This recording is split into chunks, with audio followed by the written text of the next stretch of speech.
Hey friends, I hope y'all are having a fantastic day today. If you're new here, my name's Alicia and this is what my family had for dinner this past week.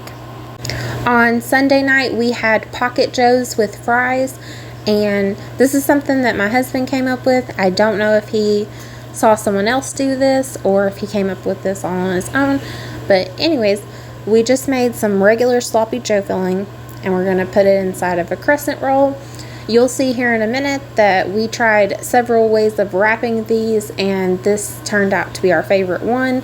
We have several like this and several others that look different. But of course I'm showing you the last one, and it was the messiest one of all of them that I did. But anyways, we just baked them in the oven for the recommended temperature and time of the crescent rolls, and just had some fries on the side, and they were really good. My family said that we should have these more often now. On Monday night, we had homemade pizza. We just threw anything that sounded good in the fridge on these. We had some salami, some bacon, some bell peppers, onions, some tomatoes. It was delicious. Can't go wrong with pizza. On Tuesday night, of course, we had to do Taco Tuesday. We just had some ground beef tacos, and I made some fried potatoes to go on them, because if y'all saw, I got like a ton of potatoes, and then we had lettuce, tomatoes, bell peppers, onions, cheese. It was delicious. On Wednesday night, I made a zucchini and corn chowder, and this was inspired by Megan from Megan's Kitchen. I will link that video in the description box. You're supposed to cook bacon in the pan, but I like to cook my bacon in the oven, so I used some of the bacon grease. I chopped up an onion, and if you're seeing a bunch of little black specks, that is because we have pepper bacon. And then I put some of the thicker pieces of bacon in the pan with the onions, and I let those saute for just a little bit on a lower heat. And now I'm putting in my zucchini, and I only used one very large zucchini because I just felt like that was a ton of zucchini. Once I let that saute for a little bit, I'm going to add in 1 carrot that I just shredded with my box grater. This was not in the recipe, but we have carrots, and I figured let's add as much nutrition as we can. So I'm going to stir that in. So once I get the carrots stirred in and let them kind of hang out for a minute, I have peeled and chopped, I think it was 4 potatoes or 5 potatoes. Normally I do not peel my potatoes even if they are russet potatoes, because we like potato peels, but for this soup I thought it would be better if they were peeled, so I just saved my peelings for a vegetable stock later on. So once I get my potatoes stirred in, I'm going to add in a few cloves of minced garlic. So next I'm going to add a few teaspoons about of some chicken bouillon powder, and then I'm going to be adding in onion powder, garlic powder, and garlic salt, along with some Cajun two-step fire. That's completely optional. I just had it on hand and I thought it would be really good in this chowder or soup, and it was very good. So once I get all my seasonings in, I will be adding in 2 cans of corn, and then I'm going to be adding in 4 cans worth of water.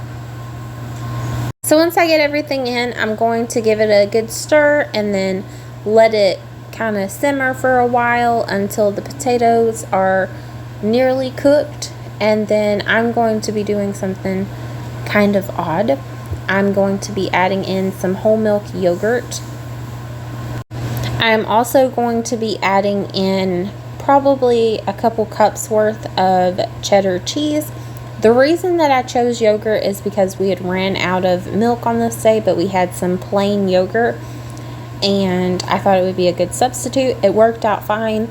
The only thing that I should have done differently is I should have completely turned the heat off before adding in the yogurt and cheese, because they did curdle just a little bit, and if I would have turned the heat off and let it sit for a few minutes, then I don't think I would have had that issue at all.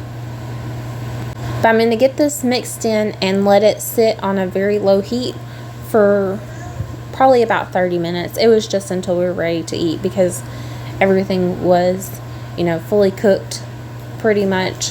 So we just had to let it sit. Now, one thing that the recipe calls to do is to blend part of your soup or chowder. But we like our soups or stews or chowders to be like chunky.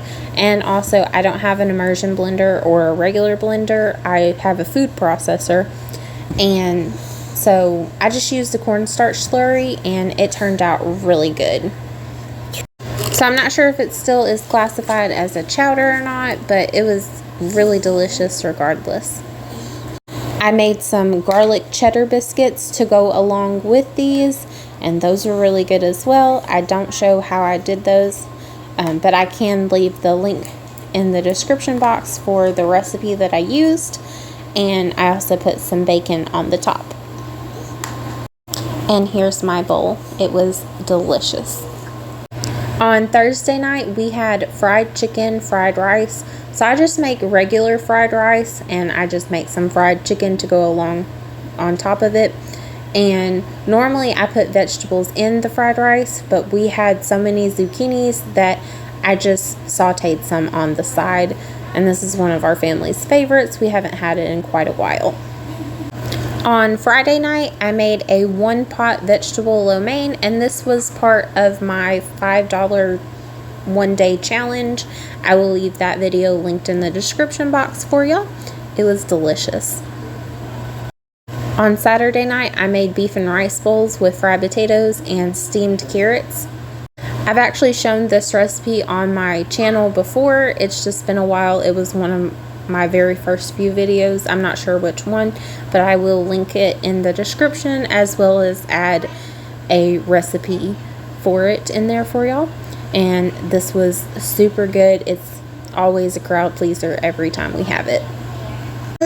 Never forget that Jesus loves y'all and I love y'all too. See you soon. Bye.